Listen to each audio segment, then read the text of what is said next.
G20s। तो आज के इस वीडियो में आज हम एक्सप्लोर करेंगे ट्रांसफॉर्म ऑप्शन। अडोबे इलस्ट्रेटर में बहुत ही इंपॉर्टेंट एक फैक्टर ये है कि आप चीज़ों को और ऑब्जेक्ट्स को, शेप्स को ट्रांसफॉर्म कर सकते हैं, रोटेट कर सकते हैं, रिफ्लेक्ट कर सकते हैं और शेयर कर सकते हैं, और even you can move them. तो आइए इस ऑप्शन को एक्सप्लोर करते हैं जिसका नाम है ट्रांसफॉर्म। G20s। तो मेरे पास एक इमेज खुली हुई है ऑलरेडी, तो इसको हम ट्रांसफॉर्म करेंगे। फर्स्ट हम एक्सप्लोर करेंगे कि ट्रांसफॉर्म की ऑप्शंस एडोबे इलस्ट्रेटर में हम कहाँ कहाँ देख सकते हैं। फर्स्ट ऑब्जेक्ट में अगर आप जो हमारा मेन मेन्यू है उसमें आप देखोगे तो very first option is transform. Transform बहुत इंपॉर्टेंट चीज़ है। आपने जब आप काम कर रहे होते हैं तो आपको अपनी शेप्स को ट्रांसफॉर्म और मॉडिफाई करना होता है, इसलिए it's on the top, right. तो इसमें हमें ये ऑप्शंस मिल जाती हैं। Transform again, move, rotate, reflect, scale, shear और transform each, reset, binding box, right. Okay ji, इसके अलावा जो हमारा सब मेन्यू है उसमें अगर आप देखें, आपको इधर से भी ट्रांसफॉर्म करने की ऑप्शन मिल जाती है। लेट्स से इसमें विड्थ जो है 2000 सेट हुई है अराउंड, तो इसको अगर मैं 1500 कर दूं, ठीक है जी, तो आप देख सकते हो ये प्रोपोर्शनली बेसिकली छोटा हो गया। इसकी हाइट और विड्थ जो है वो इक्वली छोटी हुई है। अगर मैं इस आइकन को, जो इसकी कंस्ट्रेन विड्थ एंड हाइट की बेसिकली प्रोपोर्शन है, इसको अगर मैं ऑफ कर दूं, ठीक है जी, और अब मैं इसको 2000 पे करूं, तो नाउ यू कैन सी वो स्ट्रेच हो गया, ठीक है। तो नॉर्मली हम इसको ऑन रखते हैं ताकि हम चीज़ों को प्रोपोर्शनली करें, हमारा जो है इमेज स्ट्रेच ना हो जाए और उसकी डेफिनेशन ख़राब ना हो जाए, राइट। ठीक हो गया जी। इसके अलावा विंडो से हम इसे देख सकते हैं। विंडो में स्टैक होगा ट्रांसफॉर्म। अब इस ट्रांसफॉर्म में आप देख सकते हो ये हमारे पास एक और पैनल खुल गया। इसमें एक्स एंड वाई कोऑर्डिनेट्स हैं जिसमें आप इसको मूव कर सकते हो बेसिकली ऑन योर कैनवस। और विड्थ अगेन इसमें भी वही ऑप्शन है जो मैं आपको ऊपर सब मेन्यू से बता रहा था, इसमें आप चेंज कर सकते हो विड्थ एंड हाइट। इसी में उन्होंने रोटेशन भी दी हुई है, 90 के एंगल पर रोटेशन हो जाती है, ठीक है जी। और शेयर एक बेसिकली टूल है जिसमें बेसिकली आप देख सकते हो थोड़ा सा इसको हम एंगल या इस तरह की कोई चीज़ देना चाहते हैं तो वो अचीव की जा सकती है। सी, ठीक है, कोई पर्सपेक्टिव वगैरह देना हो या इस तरह की कोई चीज़ या कोई एंगल आप अचीव करना चाह रहे हैं। नीचे हमारे पास ऑप्शंस आ जाती हैं स्केल कॉर्नर्स की, स्केल स्ट्रोक एंड इफेक्ट्स की, ठीक है जी। ये अगर आप चेक करेंगे तो ये स्केल जब हम इन चीज़ों को करेंगे तो उसका जो है इंटेग्रिटी, उसकी जो डेफिनेशन है ऑब्जेक्ट की या किसी भी इमेज की, वो कायम रहेगी, राइट।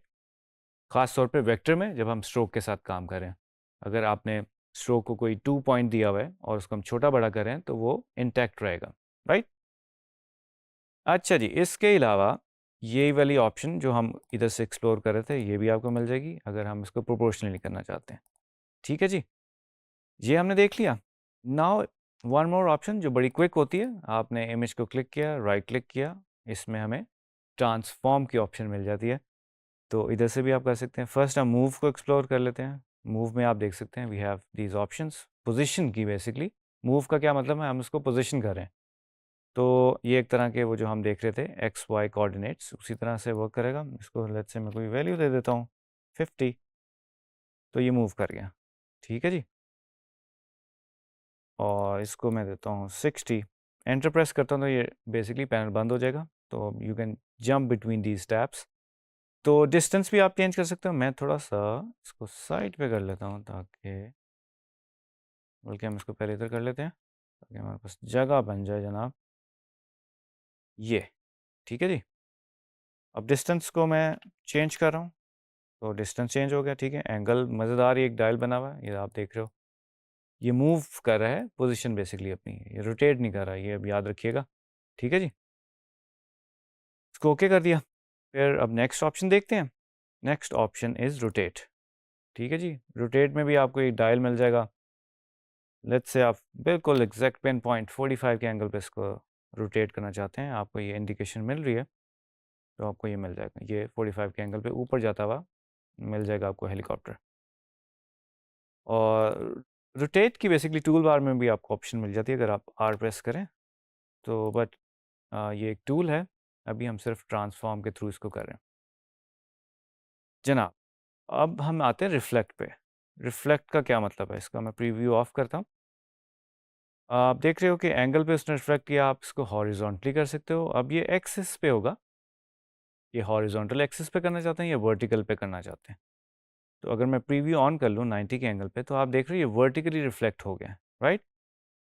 अब इसमें एक और बड़ी मज़ेदार ऑप्शन है कि अगर मैं कॉपी को प्रेस कर दूंगा, ठीक है, अगर सिर्फ ओके कर दूंगा, तो सेम ऑब्जेक्ट जो है वो 90 के एंगल पे बेसिकली रिफ्लेक्ट कर गया। अगर मैं कॉपी कर देता हूँ, नाउ यू कैन सी हमने इसकी कॉपी बना ली है, ठीक है, और वो उसकी इसी तरह का हम एक पैटर्न तरह की कोई चीज़ बना सकते हैं। मैं इसको डिलीट कर दूंगा, सेलेक्ट किया, and we have this scale option. जनाब, स्केल आप देख सकते हैं, ये यूनिफॉर्म हमारे पास ऑप्शन है, नॉन यूनिफॉर्म ऑप्शन है, ठीक है जी। हम यूनिफॉर्म कर लेते हैं, अभी 50% है, हम इसको 100% करके देखते हैं जी क्या होता है। आप देख रहे हो कि 50 से वो 100% परसेंटेज में बेसिकली उसने स्केल किया, right. And then we have this vertical scale corners, नीचे हमें ऑप्शंस में मिल जाता है स्केल स्ट्रोक एंड इफेक्ट्स। अगर हम अप्लाई करें ये चीज़ें, तो हम जब स्केल करते हैं कॉर्नर्स को, ये भी बल्कि मैं आपको क्लिकली करके दिखा देता हूँ कि हम कॉर्नर्स की जो मैं बात कर रहा हूँ वो कैसे करेंगे, ठीक है। इसके बाद बाकी मैं आपको थोड़ा सा और क्विक कंट्रोल्स बता देता हूँ। मैं शिफ्ट प्रेस करके मैंने इसमें कलर फिल कर लेते हैं, ठीक है जी।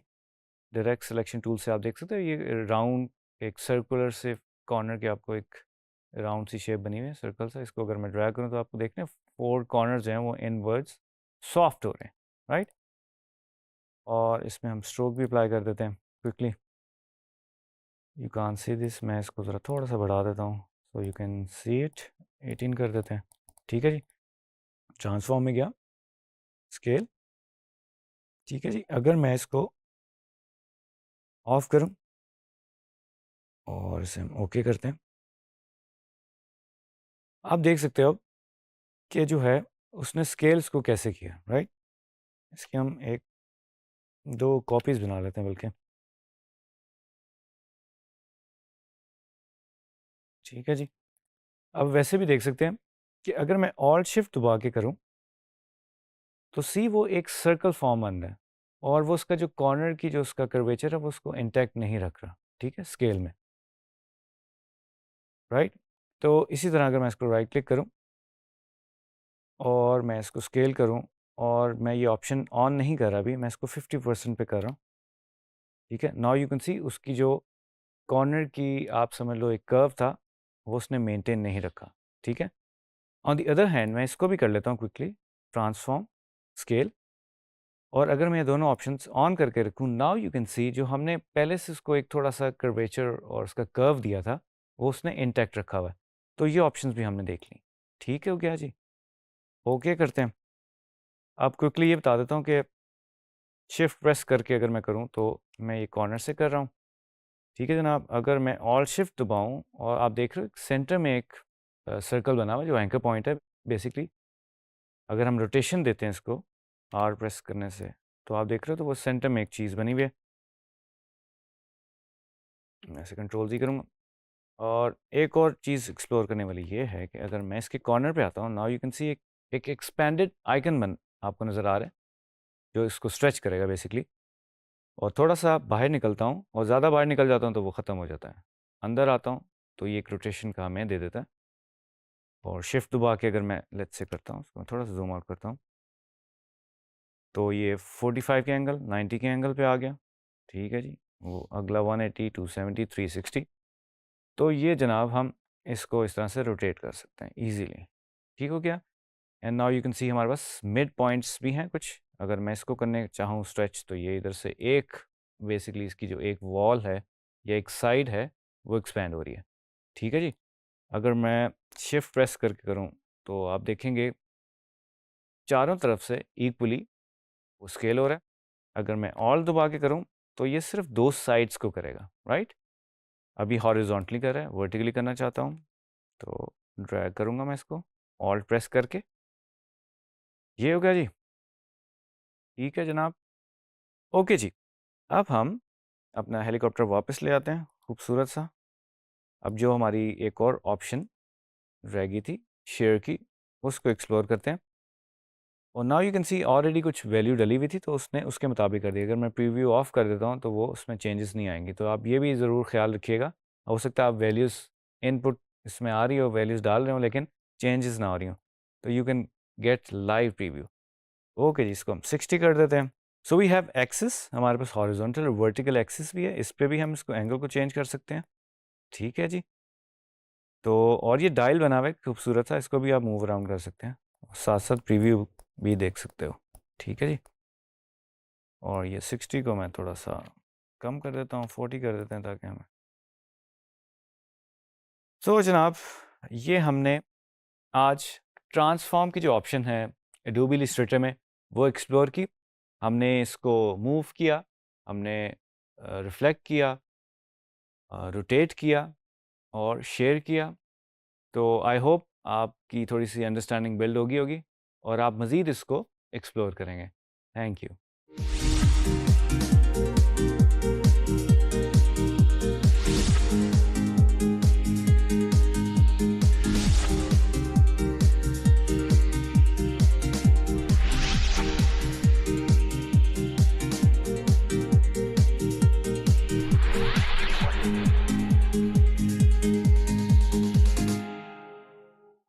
G20s, तो आज हम एक्सप्लोर करेंगे अलाइन। एडोबी इलस्ट्रेटर में आप जब काम कर रहे होते हैं तो आप अपने ऑब्जेक्ट्स और शेप्स को अलाइन करना चाहते हैं। तो वेल, आप कैसे कर सकते हैं? इसमें 3 कंपोनेंट्स होते हैं। फर्स्ट कंपोनेंट इज आप अपनी चीज़ों को कैनवस के अराउंड अलाइन करते हैं। सेकेंड ऑप्शन इज आप अपनी शेप्स एंड ऑब्जेक्ट्स को की ऑब्जेक्ट्स के अराउंड अलाइन करते हैं। एंड थर्ड ऑप्शन इज आप उसको सिलेक्शन के थ्रू अलाइन करते हैं। इसके अलावा हमारे पास डिस्ट्रीब्यूशन और स्पेसिंग की भी ऑप्शन मिल जाती है। तो आइए इसको एक्सप्लोर करते हैं कि हम ऑब्जेक्ट्स और शेप्स को कैसे अलाइन करते हैं। तो चलिए कंप्यूटर स्क्रीन की तरफ। जी, तो आप देख सकते हैं मेरे पास इस वक्त 3 शेप्स पड़ी हुई हैं कैनवस पे। 3 डिफरेंट शेप्स हैं, इसको मैंने तीनों को इकट्ठे सेलेक्ट कर लिया और ऑब्जेक्ट में जाके अलाइन की थर्ड ऑप्शन है, इसमें आप देख सकते हैं horizontal align left, centre right, vertical top, centre and bottom. ठीक है जी। इसके अलावा जब मैं इसके ऊपर क्लिक करता हूँ, उसको सेलेक्ट करता हूँ, नाउ यू कैन सी हमारे सब मेन्यू में हमारे पास ये ऑप्शंस आइकन्स की फॉर्म में आ गई हैं, राइट।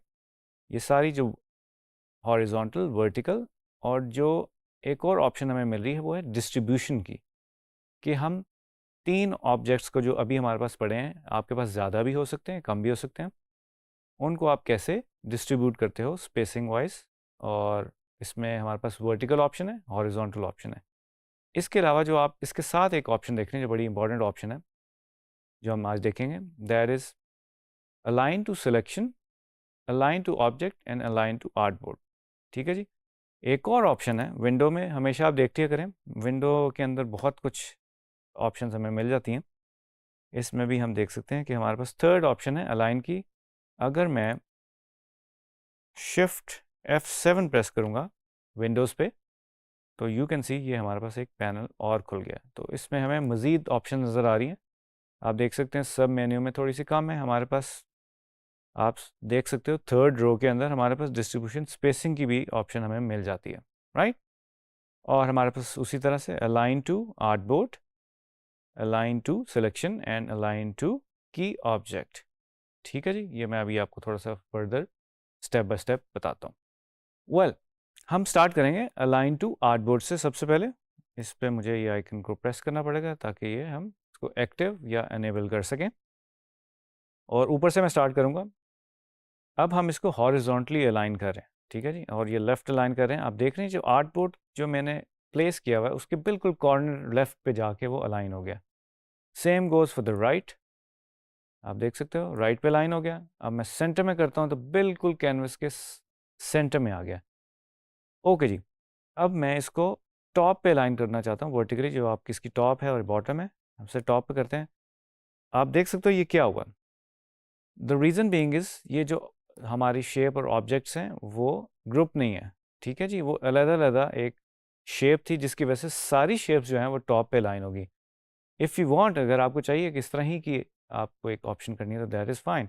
बट अभी मैं इसको ग्रुप करूँगा और मैं इसे प्रेस करूँगा टॉप लाइन, तो टॉप पे आ जाएगा, centre and then bottom, right ji. अब मैं इसको सेंटर में करता हूँ और इसको अनग्रुप कर देता हूँ। अब हम आ जाते हैं जनाब डिस्ट्रीब्यूशन पे, ठीक है जी। जो भी अब मैं डिस्ट्रीब्यूशन करूँगा, जो हमारा आर्ट बोर्ड है उसके अकॉर्डिंगली होगा, राइट। लेट्स से मैं आर्ट बोर्ड को उसका साइज़ थोड़ा सा छोटा करता हूँ। अब हम देखते हैं कि अब क्या होगा, ठीक है जी।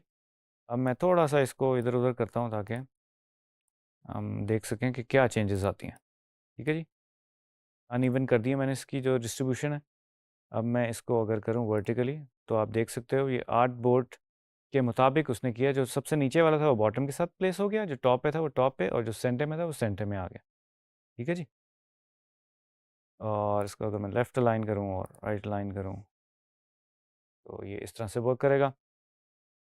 अच्छा जी, अब हम इसको देख लेते हैं। हम इसको तीनों को मैं सेलेक्ट करूँगा और ये डिस्ट्रीब्यूशन हमने कर ली सेंटर में हॉरिज़ॉन्टली, ठीक है जनाब। तो आप ये एक्सप्लोर कर सकते हैं खुद ही ये ऑप्शंस करके, ठीक है जी। तो जनाब अब हम बढ़ते हैं अलाइन टू सिलेक्शन। अब इससे मेरी मुराद ये है कि मैं अगर लेट्स से इसको सिलेक्ट कर लूँ या इन तीनों को कर लूँ सेलेक्ट, ठीक है जी, और मुझे इसको प्रेस करके रखना है, तो उसके मुताबिक मैं अब करूँगा। अब ये आप देख सकते हो आर्ट बोर्ड के मुताबिक नहीं हो रहा है, ये तीनों ऑब्जेक्ट शेप्स के मुताबिक उसको डिटर्मिन कर रहा है और उसको अलाइन कर रहा है। अब जैसे कि आप देख सकते हो ये सारे तीनों ऑब्जेक्ट्स लेफ़्ट अलाइन हो गए, राइट अलाइन हो गए, ठीक है जी, सेंटर में आ गए। कंट्रोल जी करूँगा, टॉप लाइन मतलब ये जो टॉप पे था उसके ये जो आपको लाइन नज़र आ रही है इसके मुताबिक हो गया, बॉटम वाला बॉटम के साथ हो जाएगा, ठीक है जी। अब हम डिस्ट्रीब्यूशन को भी देख लेते हैं। अगर मैं तीनों को सिलेक्ट करूँ और डिस्ट्रीब्यूट कर दूँ वर्टिकली, ठीक है जी, हॉरिजॉन्टली करके देखते हैं भाई क्या बनता है। आप देख रहे हो चेंजेस इसके अंदर हो रही हैं, तो ये आप कर सकते हो। अच्छा, नेक्स्ट ऑप्शन हम एक्सप्लोर करेंगे की ऑब्जेक्ट के मुताबिक हम इसको अलाइन करने की कोशिश करेंगे। इन तीनों को मैंने सेलेक्ट किया और मैं इसको दोबारा सेलेक्ट कर रहा हूँ। तो आप देख रहे हो कि ये ब्लू एक बाइंडिंग बॉक्स एक इसमें स्ट्रोक सा बन गया। तो अब हम इसको बेसिकली डिस्ट्रीब्यूट करेंगे, सेम क्राइटेरिया। अब इसके मुताबिक सब कुछ होगा। चलें लेट्स से मैं किसी और को कर लेता हूँ। इसको मैंने दोबारा क्लिक किया, ठीक है जी। अब मैं इसको लेफ़्ट लाइन कर रहा हूँ, वो इसके हो रहा है। अब वो जो बॉटम पे हमारा शेप है उसके मुताबिक हो रहा है, ठीक है जी। ये आप एक्सप्लोर कर लीजिएगा फर्दर फर्दर, सारे बटन प्रेस करके आप देख सकते हो। अच्छा जी, अब हम एक और ऑप्शन जो हमारे पास बिल्कुल थर्ड रो में है, डिस्ट्रीब्यूशन स्पेसिंग की जो बात हो रही थी, वो हम देख लेते हैं। अब मैं इसको दोबारा क्लिक करता हूँ। आप देख सकते हो जैसे ही मैंने क्लिक किया हमारे पास ये एक ऑप्शन एक्टिव हो गया कि जो स्पेसिंग है बेसिकली इन ऑब्जेक्ट्स और शेप्स के दरमियान हम उसको मॉडिफाई कर सकते हैं। लेट्स से ये 30 है, इसको अगर मैं लेट्स से 0 करता हूँ फॉर नाउ, ठीक है जी। तो क्या होता है बेसिकली, मैंने इसको हॉरिजॉन्टली किया था, अगर मैं इसको वर्टिकली करूँ तो नाउ यू कैन सी हमारी जो बीच में स्पेसिंग है वो बिल्कुल ख़त्म हो गई है, ठीक है जी। अब मैं दोबारा इसको सिलेक्ट करता हूँ और एक दफ़ा दोबारा करता हूँ इसके ऊपर क्लिक। इसको हम चेंज करने की कोशिश करते हैं। अगर लेट्स से मैं इसको 40 करता हूँ, तो नाउ यू कैन सी इनमें गैप बढ़ गया। तो ये बेसिकली हम स्पेसिंग या आपसे मार्जिन्स कह लें, we can't say it margins, but spacing अगर आप करना चाह रहे हैं तो you can do it easily with the help of this ज़बरदस्त सा एक हमारे पास जो ऑप्शन हमें मिल रही है। तो this is pretty much align, कि आप शेप्स और ऑब्जेक्ट्स को अलाइन कैसे कर सकते हैं। आप जब मल्टीपल ऑब्जेक्ट के साथ काम कर रहे होते हो और आपके पास बहुत ज़्यादा चीज़ें स्प्रेड हुई होती हैं आपके आर्ट बोर्ड पे, तो आपको बहुत हेल्प करता है ये टूल अलाइन करने में। आप मैन्युअली करने के बजाय आप इसको इसके थ्रू अलाइन कर सकते हैं, and then you can like also do manually, but it's important कि कभी-कभी आपकी आँख जो है वो जज नहीं कर पाती चीज़ों को, तो आप ये एक खूबसूरत हेल्प ले सकते हैं with the help of align. जी ट्रेनीज़, तो आज हमने एक्सप्लोर किया कि हम ऑब्जेक्ट्स और शेप्स को कैसे अलाइन करते हैं। फर्स्ट हमने आर्ट बोर्ड के अकॉर्डिंगली अलाइन किया, सेकंड हमने ऑब्जेक्ट्स को सिलेक्ट करके उनको अलाइन किया, थर्ड इज़ हमने एक ऑब्जेक्ट को की ऑब्जेक्ट बना के उसके अकॉर्डिंगली अलाइन किया। तो ये 3 ऑप्शंस थी। आप मज़ीद इसको एक्सप्लोर करें और देखें अलाइन से क्या-क्या मज़ीद और चीज़ें हो सकती हैं।